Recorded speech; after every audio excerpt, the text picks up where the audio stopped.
Welcome to Chandu RK news. ముందుగా bulletin లో headlines. అప్పులపై ఆర్థిక మంత్రి ప్రసంగం పూర్తిగా అవాస్తవం. ప్రివిలేజ్ మోషన్ ప్రవేశపెడతామన్న బీఆర్ఎస్ వర్కింగ్ ప్రెసిడెంట్ కేటీఆర్. రేపు మంగళగిరికి భారత రాష్ట్రపతి. ఎయిమ్స్ తొలి స్నాతకోత్సవంలో పాల్గొననున్న ముర్ము. పెంచిన విద్యుత్ ఛార్జీలను వెంటనే తగ్గించాలి. శ్రీకాళహస్తిలో సిపిఎం నాయకులు ధర్నా. కాంగ్రెస్ బీఆర్ఎస్ నేతల మధ్య యుద్ధం కొనసాగుతుంది. కాంగ్రెస్ ప్రభుత్వం చేస్తున్న చర్యలపై ప్రివిలేజ్ మోషన్ ప్రవేశపెడతామని బీఆర్ఎస్ వర్కింగ్ ప్రెసిడెంట్ కేటీఆర్ అన్నారు. తెలంగాణలో గత బీఆర్ఎస్ ప్రభుత్వం చేసిన అప్పులపై కాంగ్రెస్ తప్పుడు ప్రచారం చేస్తుందని, దీనిపై ప్రివిలేజ్ మోషన్ ప్రవేశపెడతామని బీఆర్ఎస్ వర్కింగ్ ప్రెసిడెంట్ కేటీఆర్ తెలిపారు. ఆర్థిక మంత్రి అప్పులపై ఉద్దేశపూర్వకంగా తప్పుడు సమాచారం ఇచ్చి గత బీఆర్ఎస్ ప్రభుత్వ ప్రతిష్టకు భంగం కలిగించారు. కావున తెలంగాణ శాసనసభ కార్యవిధాన మరియు కార్యక్రమ నిర్వహణ నియమావళిలోని 168 నిబంధన ప్రకారం భారత రాష్ట్ర సమితి శాసనసభాపక్షం తరపున ఆర్థిక మంత్రిపై సభా హక్కుల ఉల్లంఘన నోటీస్ ఇస్తున్నామని కేటీఆర్ తెలిపారు. రేపు మంగళగిరిలోని అఖిల భారత వైద్య విజ్ఞాన సంస్థ ఎయిమ్స్ ప్రథమ స్నాతకోత్సవంలో భారత రాష్ట్రపతి ద్రౌపది ముర్ము పాల్గొంటారు. రాష్ట్రపతి పర్యటన నేపథ్యంలో అందుకు సంబంధించి విస్తృతమైన ఏర్పాట్లు చేస్తున్నారు. ఈ నెల 17న మధ్యాహ్నం 12 గంటలకు మంగళగిరికి రాష్ట్రపతి ముర్ము చేరుకుంటారు. ఎయిమ్స్ తొలి స్నాతకోత్సవంలో ముర్ముతో పాటుగా కార్యక్రమానికి హాజరు కానున్నారు గవర్నర్ అబ్దుల్ నజీర్, సీఎం చంద్రబాబు, కేంద్ర రాష్ట్ర మంత్రులు జేపీ నడ్డా మరియు సత్యకుమార్లు.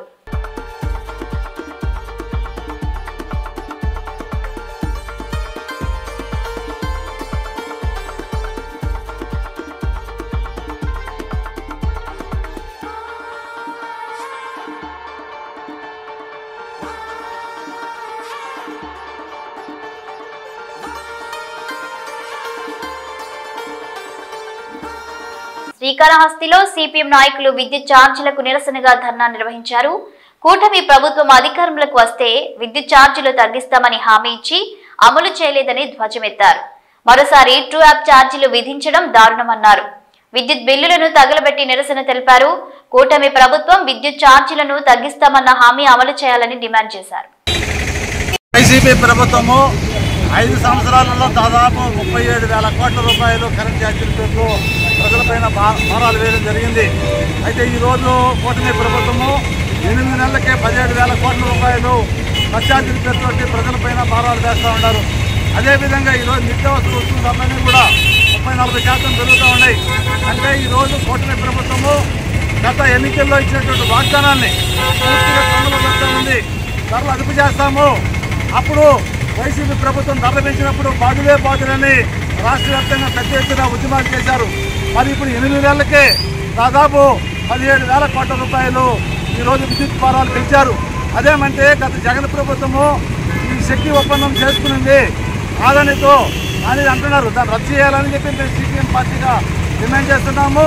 ఈరోజు ప్రజలపైన భారాలు తగ్గించాలని సిపిఎం పార్టీ రాష్ట్ర వ్యాప్తంగా పిలుపులో భాగంగా శ్రీకాళహస్తిలో విద్యుత్ బిల్లులన్నీ కూడా తగలబెట్టే కార్యక్రమం చేయడం జరుగుతుంది. ముఖ్యంగా ఒక విషయం ఏంటంటే ఈ యొక్క రాష్ట్ర ప్రభుత్వం ప్రజలకి అనేక రకాలుగా వాగ్దానాలు చేసింది. ముఖ్యంగా ధరలు అదుపు చేస్తామని చెప్పింది. ఈరోజు గత ప్రభుత్వం హయాంలో 2,000 రూపాయలకు వచ్చే నిత్యావసర వస్తువు సరుకులు ఈరోజు 3,500-4,000 రూపాయలు వస్తూ ఉంది. కరెంట్ ఛార్జీలు ఒక నెలలో 500 రూపాయలు వస్తూ ఉంటే ఇంతకుముందు 1,000 రూపాయలు 1,200 వస్తూ ఉంది. కాబట్టి ధరలు అదుపు చేయకుండా, దళారీల వ్యవస్థలు అదుపు చేయకుండా ఈ కూటమి ప్రభుత్వము పేదలకు ఏ విధంగా మేలు చేసినట్టు కాదని సిపిఎం పార్టీ తరఫున మేము విజ్ఞప్తి చేస్తున్నాం. ఖచ్చితంగా ఈ యొక్క ఆదాని ఒప్పందాన్ని వెంటనే రద్దు చేసి ఈ యొక్క అక్రమదారులపైన కఠిన చర్యలు తీసుకోవాలని సిపిఎం పార్టీ తరఫున డిమాండ్ చేస్తా ఉన్నాం. ప్రజలపైన ట్రూ-అప్ ఛార్జీల పేరుతో, సెస్ పేరుతో, ఇంధన సర్దుబాటు ఛార్జీల పేరుతో సుమారుగా 20,000 కోట్ల రూపాయల భారాన్ని మోపుతా ఉంది. ఈ డిసెంబర్ నెల నుంచే ఆ బిల్లులు యూనిట్కి 35 పైసల నుంచి 45 పైసల చొప్పున ప్రజలపైన భారం పడుతూ ఉంది. ఒక్కో బిల్లు పైన సుమారుగా వచ్చే కరెంటు బిల్లు కాకుండా 300 నుంచి 400 నుంచి అదనపు భారాలు ప్రజలు చెల్లించాల్సి వస్తుంది. ఈ యొక్క అదనపు భారాలన్నీ ప్రజల నుంచి వసూలు చేసి అదానికి అదేవిధంగా అంబానీలకు కట్టుబెట్టే ప్రయత్నం కూటమి ప్రభుత్వం చేస్తూ ఉంది. వెంటనే అదానితో ఒప్పందం చేసుకున్న విద్యుత్ ఒప్పందాలన్నీ ఏపీ ప్రభుత్వం రద్దు చేయాలా. ఈ గ్రూప్ ఛార్జీలు, సెస్ ఛార్జీలు, ఇంధన సర్దుబాటు ఛార్జీల పేరుతో ప్రజల నుంచి భారాలు చేసే విధానాన్ని వెంటనే వెనక్కి తీసుకోవాలని చెప్పేసి సిపిఎం పార్టీగా డిమాండ్ చేస్తూ ఉన్నాము. అదేవిధంగా సెకీ ఒప్పందాన్ని వెంటనే రద్దు చేయాలా. ముడుపులు ఈ యొక్క ఒప్పందంలో ముడుపులు తీసుకున్న వాళ్ళు వెంటనే విచారణ చేసి చర్యలు తీసుకోవాలి.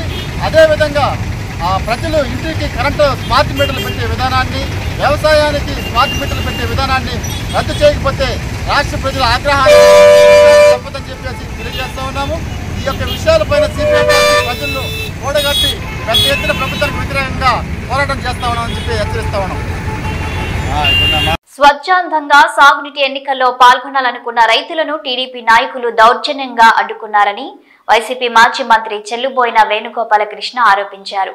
పులివెందుల సహా రాష్ట్ర వ్యాప్తంగా ఎన్నో చోట్ల అభ్యర్థులపై కుట్రలు చేశారన్నారు. పోటీ చేయనీయకుండా అడ్డుకొని ఏకపక్షంగా గెలిచామని ప్రచారం చేసుకుంటున్నారన్నారు. ఏపీలో చంద్రబాబు పాలన నియంతృత్వంలో సాగుతుందని విమర్శించారు. దౌర్జన్యకాండ ఏ విధంగా జరిగింది, ఎక్కడైతే స్వచ్ఛందంగా రైతులు పోటీ చేశారో ఆ పోటీ చేసిన రైతుల పట్ల ఈ ప్రభుత్వంలో ఉన్నటువంటి తెలుగుదేశం పార్టీ నాయకులు ఏ విధంగా వారిపైన దౌర్జన్యాలు చేశారో కొన్ని ఉదాహరణలు మీ ద్వారా ప్రజలకు తెలియజేయాలని విజయనగరం జిల్లా ఎస్కోట మండలం కొల్లపూడిలో బీజేపీ నాయకుడు మరొకసారి చెప్తున్నాను, బీజేపీ నాయకుడు కోన మోహన్ రావు గారు నామినేషన్ వేయడానికి వెళ్లారు. కలిపూడి ఎంపీటీసీ స్కూల్ పోలింగ్ కేంద్రానికి వెళ్ళగా ఆయన్ని టీడీపీ నాయకులు అడ్డుకుని లోపలకు వెళ్లేందుకు ప్రయత్నిస్తే కుర్చీలు పైకి విసిరేసినటువంటి ఒక ఘటన. తన నామినేషన్ స్వీకరించాలని ఆయన డిఈ పి శ్రీచరణ్ కాళ్లు పట్టుకుని వేడుకున్నా కూడా టీడీపీ నాయకులు ఒత్తిళ్లకి ఆయన డిఈ గారు ఆయన అనుమతించలేదు. అంటే ఏ విధంగా తన కూటమిలో ఉన్నటువంటి బీజేపీ నాయకుడికే ఆ విధమైనటువంటి పరిస్థితి టీడీపీ నాయకుడికి కలగజేశారంటానికి ఇది ఒక ఉదాహరణ. అలాగే పొట్టి శ్రీరాములు నెల్లూరు జిల్లాలో బోగోలు చెరువు సాగునీటి సంఘం ఎన్నికల్లో టీడీపీ నాయకులు బరితెగించి శుక్రవారం అర్ధరాత్రి ఇంట్లో నిద్రిస్తున్న వైఎస్ఆర్సీపీ మండల కన్వీనర్ మద్దిపోయిన వీరరాఘవను ఆయన అభ్యర్థి దగ్గుబాటి కొండయ్యను పోలీసుల ద్వారా బలవంతంగా స్టేషన్కు తరలించి సెల్ ఫోన్లు స్వాధీనం చేసుకున్నటువంటి విధానం కూడా మీ ద్వారా ప్రజాస్వామ్యవాదులందరికీ కూడా తెలియజేస్తా ఉన్నాను. విషయం తెలుసుకున్నటువంటి ఈ విషయాన్ని తెలుసుకున్న కావలి మాజీ ఎమ్మెల్యే రామిరెడ్డి ప్రతాప్ రెడ్డి గారు వైఎస్ఆర్సీపీ నాయకులు ఒటాటున పోలీస్ స్టేషన్ చేరుకుని తమ పార్టీ నాయకుల్ని అర్ధరాత్రి సమయంలో ఎందుకు స్టేషన్కి తీసుకొచ్చారని నిలదీయగా ప్రయోజనం లేదు. అంటే ఒకటి, ఎన్నికల్లో పాల్గొనడమే నేరమా? ఎన్నికలు ప్రకటించిన తర్వాత ఎన్నికల్లో అభ్యర్థులు పాలు పంచుకుంటారని తెలిసి వారిని పోలీస్ స్టేషన్లో బంధించడానికి ఇది ఒక ఉదాహరణగా మీ ద్వారా ప్రజాస్వామ్యవాదులందరికీ కూడా తెలియజేస్తా ఉన్నాను. కృష్ణా జిల్లా బంటుమిల్లి మండలం పెందుర్రు ప్రాదేశిక నియోజకవర్గానికి సంబంధించిన నామినేషన్ పత్రాల్ని చించేసినటువంటి ఒక ఘటన జరిగింది. అలాగే ప్రకాశం జిల్లాలో కొమరోలు మండలంలో తన మాట వినలేదని తెలుగుదేశం పార్టీ వర్గీయులు రైతులపై అక్రమ కేసులు పెట్టినటువంటి విధానాన్ని కూడా మీ ద్వారా ప్రజాస్వామ్యవాదులకి వివరించదలిచాను. విజయనగరం జిల్లా బొబ్బిలి మండలంలో కోమటిపల్లిలో ఓటర్లు ఆందోళనకు దిగారు. 300 మంది ఓటర్లు ఉంటే కేవలం 12 మందిని మాత్రమే లోపలికి ఎలా అనుమతిస్తారని పోలీస్ స్టేషన్ వద్ద ధర్నా చేసినటువంటి ఒక ఘటనను కూడా ప్రజాస్వామ్యవాదులందరికీ కూడా మీ ద్వారా వివరిస్తా ఉన్నాను. అనంతపురం జిల్లా ఎల్లనూరు మండలంలో పులివెందల బ్రాంచ్ కెనాల్ పీబీసీ సాగునీటి సంఘానికి నామినేషన్ వేయకుండా జడ్పీటీసీ సభ్యుడు భోగతి ప్రతాప్ రెడ్డిని పోలీసులు అడ్డుకున్నారు. మడకశిర మండలం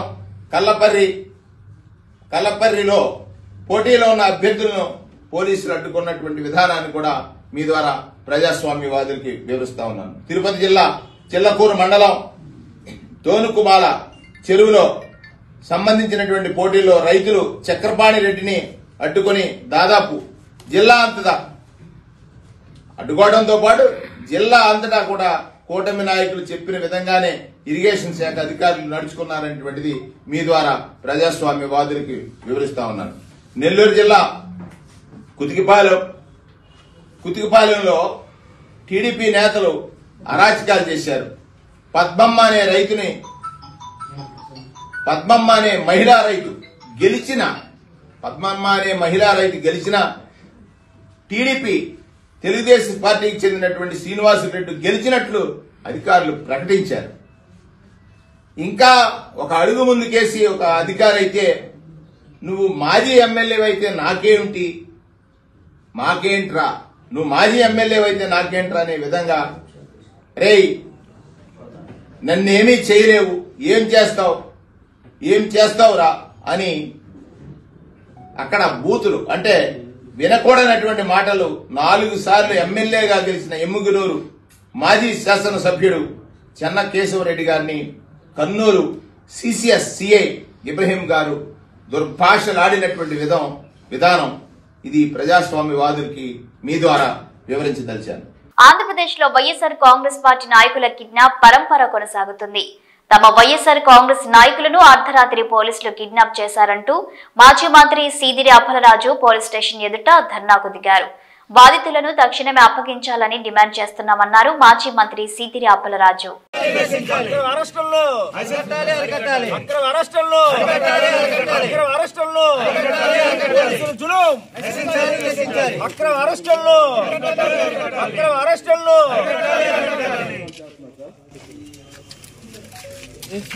డిఎస్పీతో మాట్లాడిస్తారా పోరు మాకు? అది పలాసగడ్డ మున్సిపాలిటీ చిన్నబడ. చల్లారులో అయ్యప్ప స్వామి మహాపడి పూజలో పాల్గొన్న ప్రభుత్వ విప్ ఆలేరు ఎమ్మెల్యే బీర్ల ఐలయ్య. యాదాద్రి భువనగిరి జిల్లా రాజపేట మండలం చల్లారు గ్రామంలో అయ్యప్ప స్వామి మహాపడి పూజలో తెలంగాణ రాష్ట్ర ప్రభుత్వ విప్ ఎమ్మెల్యే బీర్ల ఐలయ్య పాల్గొన్నారు. ఈ సందర్భంగా అయ్యప్ప స్వామికి ప్రత్యేక పూజలు నిర్వహించి 10 నెట్టండిబడి అయ్యప్ప స్వామి మెట్లపై జ్యోతిని వెలిగించారు. తెలంగాణ రాష్ట్ర ఆలేరు నియోజకవర్గం సుభిక్షంగా ఉండాలని వేడుకున్నారు. ఈ కార్యక్రమంలో అయ్యప్ప స్వాములు, గ్రామస్తులు, కాంగ్రెస్ పార్టీ నాయకులు, కార్యకర్తలు పాల్గొన్నారు. గ్రామ ప్రజలకు పేరు పేరున ధన్యవాదాలు. స్వామియే ఓం శ్రీ స్వామియే. షెడ్ నిర్మాణం చేయడం జరిగింది. తప్పకుండా ఏదైనా మీ వెంచర్లో 10% ల్యాండ్ లో జాగా ఉండే దానికి షెడ్ నిర్మాణం కూడా చేస్తానని చెప్పి నేను మాట ఇస్తున్నాను.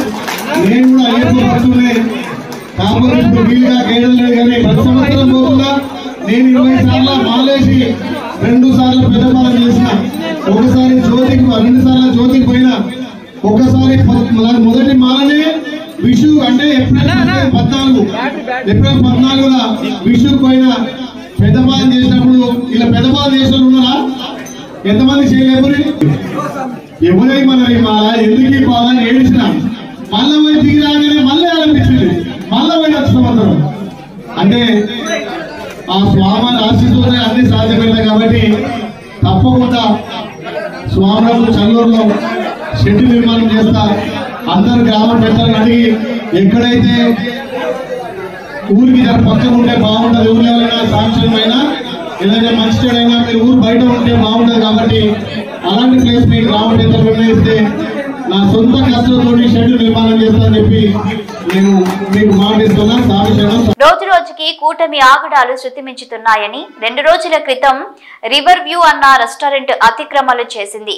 చట్ట విరుద్ధంగా ఉంది అన్న పేరుతో ఆ రివర్ వ్యూ రెస్టారెంట్ ను కూలగొట్టడానికి వచ్చినప్పుడు అధికారులకు అన్ని చట్టబద్ధంగా ఉన్నాయి, ఎటువంటి అతిక్రమణలు లేవు అని అక్కడ మాజీ ఎమ్మెల్యే బియ్యపు మధుసూదన్ రెడ్డి బైఠాయిస్తే ఆయన అధికారులను దుర్భాషలాడినట్లుగా కేసు మోపి ఆయనను అరెస్టు చేయాలన్న ప్రయత్నం చాలా అభ్యర్థనారకమని అన్నారు మాజీ ఎమ్మెల్యే, మాజీ టీటీడీ చైర్మన్ భూమన కరుణాకర్ రెడ్డి. రోజు రోజుకి శృతి మించుతున్నాయి.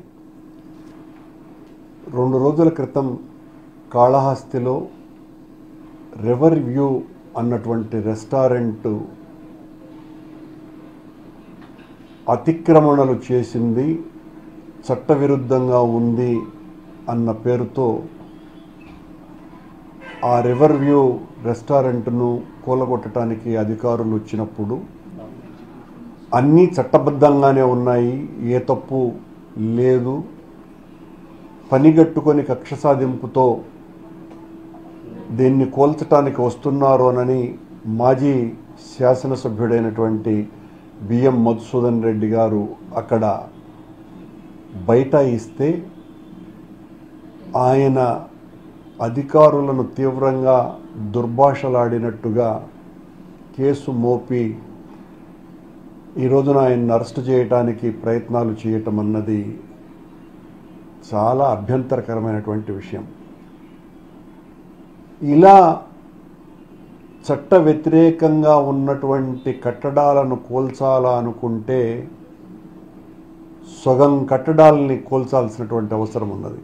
పని కట్టుకొని మనకు వ్యతిరేకంగా ఓటు వేశారు, మనకు వ్యతిరేకంగా ఓటు వేసినటువంటి వాళ్లకు ఆశ్రయం ఇస్తున్నారు అని తమకు అనుకూలంగా లేనటువంటి వ్యక్తుల మీద, సంస్థల మీద ఈ రకంగా కక్ష సాధింపు చర్యలకు దిగేటువంటి ప్రయత్నం చాలా తప్పిదం. మధుసూదన్ రెడ్డి గారు అక్కడ చాలా యాక్టివ్గా ఉన్నారు కాబట్టి ప్రస్తుత ప్రభుత్వానికి వ్యతిరేకంగా గట్టిగా పోరాటం చేయాలా అని నిశ్చయించుకున్నాడు కాబట్టి ఆయన మీద ఉద్దేశపూర్వకంగా అధికారులను దుర్భాషలాడినారు అనేటువంటి నెపం మోపి ఆయన మీద తప్పుడు కేసు బనాయించటాన్ని వైఎస్ఆర్ కాంగ్రెస్ పార్టీ తీవ్రంగా వ్యతిరేకిస్తున్నది. ఇది ఒక కాళహస్తికి పరిమితి కాలేదు, ప్రతి చోట ఇదే రకంగా తమకు నచ్చనటువంటి వ్యక్తుల మీద, సంస్థల మీద ఈ రకంగా వాళ్ళ మీద ఏదో ఒక రకమైనటువంటి దుష్ప్రచారాన్ని చేసి వాళ్ళు తప్పుడుగాళ్ళు అని మొదట ప్రచారం చేసి వాళ్ళ మీద కేసులు బనాయించేటువంటి కార్యక్రమాలు చాలా పెద్ద ఎత్తున జరుగుతున్నాయి. ఇది ప్రజాస్వామ్యంలో ఏమాత్రము కూడా సరైనటువంటి చర్యలు కావివి. కాళహస్తిలో మొన్న జరిగినటువంటి సంఘటన, అక్కడికి దాదాపు 10 మందికి పైగా సీనియర్ అడ్వకేట్స్ కూడా అక్కడికి రావటం జరిగింది. ఆ రివర్ బే రెస్టారెంట్కు అన్ని ఏ రకమైనటువంటి ఆ అతిక్రమణలు అది చేయలేదు. దానికి తోడు అంతకు పూర్వం ఆ కరకట్టను బాగు చేయాలా అన్నటువంటి ఆలోచన వచ్చిందే బిఎం మధుసూదన్ రెడ్డికి. అంతకు పూర్వం ఏ శాసనసభ్యునికి, ఏ అధికారికి కూడా ఆలోచన లేదు. ఇతను దాన్ని మరొక వేగా వచ్చేటువంటి యాత్రికులకు, రాకపోకలకు బాగుంటుందేనని ఒక నిర్ణయం తీసుకొని ఆయన తీసుకున్నటువంటి మంచి ప్రయత్నం అది.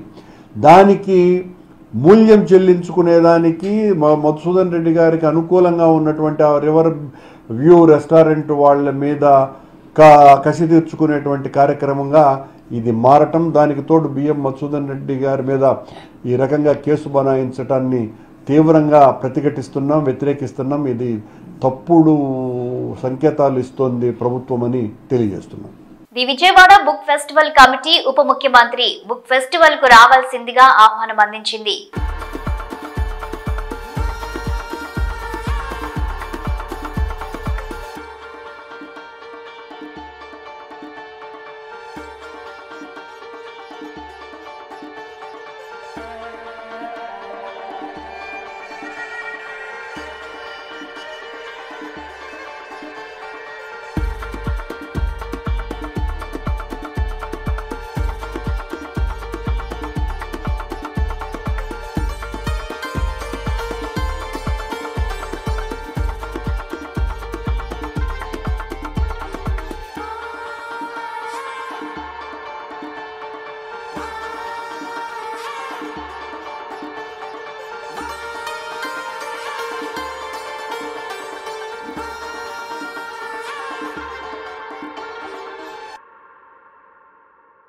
యాదాద్రి భువనగిరి జిల్లా ఆలేరులో నిన్న అగ్ని ప్రమాదానికి గురైన మల్లికార్జున కాటన్ మిల్లును ప్రభుత్వ విప్ ఆలేరు ఎమ్మెల్యే బీర్ల ఐలయ్య ఆదివారం సాయంత్రం సందర్శించారు.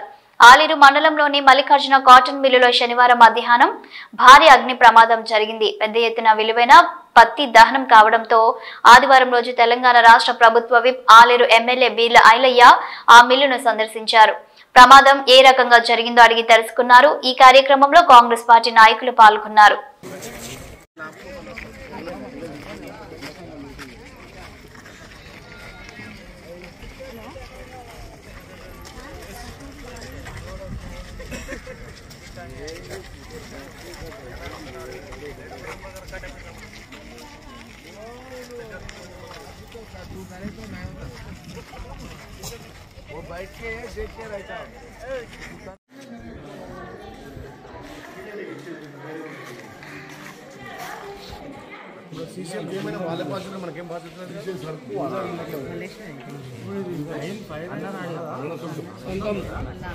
తీసేసరికి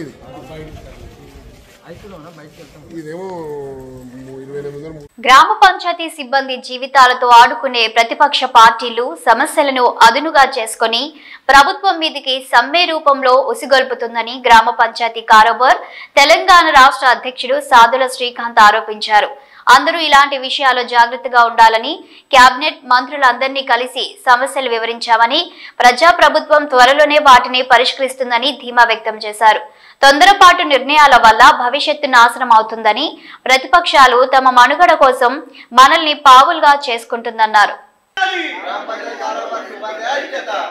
తెలంగాణ రాష్ట్ర వ్యాప్తంగా గ్రామ పంచాయతీలో పనిచేస్తున్న కారోబార్లు, బిల్ కలెక్టర్లు మరియు సిబ్బంది అందరికీ నమస్కరించి తెలియజేయడం ఏమనగా, మన ప్రజాప్రభుత్వం అనగా కాంగ్రెస్ ప్రభుత్వాన్ని ఇరుకున పెట్టడానికి మనల్ని ప్రభుత్వం మీదకి ఉసుగొలిపి మన జీవితాలతో ఆడుకునే ప్రయత్నం ఈ ప్రతిపక్ష పార్టీలు చేస్తున్నాయి. అందులో భాగంగా మన సమస్యలను అదునుగా చూసుకొని ప్రభుత్వం మీదకి సమ్మె రూపంలో సమస్యను తీసుకొస్తున్నాయి. మన సిబ్బంది అందరూ ఇలాంటి విషయాల్లో జాగ్రత్తగా ఉండాలని మరియు రేవంత్ రెడ్డి గారి ప్రభుత్వం మీద మాకు నమ్మకం ఉంది. కేబినెట్ మంత్రులందరినీ మేము కలిసి సమస్యలు వివరించడం జరిగింది. మన సమస్యలు మన ప్రజాప్రభుత్వం త్వరలోనే పరిష్కరిస్తుందని తెలియజేస్తూ, తెలంగాణ రాష్ట్ర గ్రామ పంచాయతీ కారోబార్ అండ్ సిబ్బంది అసోసియేషన్ సమ్మెలో పాల్గొనడం లేదు అని తెలియజేస్తున్నాను. గ్రామ పంచాయతీ ఉద్యోగుల ఐక్యత, గ్రామ పంచాయతీ ఉద్యోగుల ఐక్యత, గ్రామ పంచాయతీ ఉద్యోగ కార్మికుల ఐక్యత, గ్రామ పంచాయతీ కారోబార్ బిల్ కలెక్టర్ సిబ్బంది ఐక్యత, గ్రామ పంచాయతీ కారోబార్ బిల్ కలెక్టర్ సిబ్బంది ఐక్యత, గ్రామ పంచాయతీ కారోబార్ బిల్ కలెక్టర్ సిబ్బంది ఐక్యత. సికింద్రాబాద్ రైలు నిలయం నుండి మెట్టుగూడ వెళ్లే మార్గంలో డీజిల్ ట్యాంకర్ బోల్తా పడింది. ట్యాంకర్ నుండి రహదారిపై డీజిల్ పారుతుండటంతో వాహనదారులు తీవ్ర ఇబ్బందులు ఎదుర్కొంటున్నారు. విషయం తెలుసుకున్న అధికారులు హుటాహుటిన అక్కడికి చేరుకుని ట్యాంకర్ ని పక్కకి తీసే ప్రయత్నం చేశారు. వాహనదారులు ప్రమాదానికి గురి కాకుండా ట్రాఫిక్ మళ్లింపులు చేపట్టారు.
ఇవి బులెటిన్ అప్డేట్స్. Keep watching.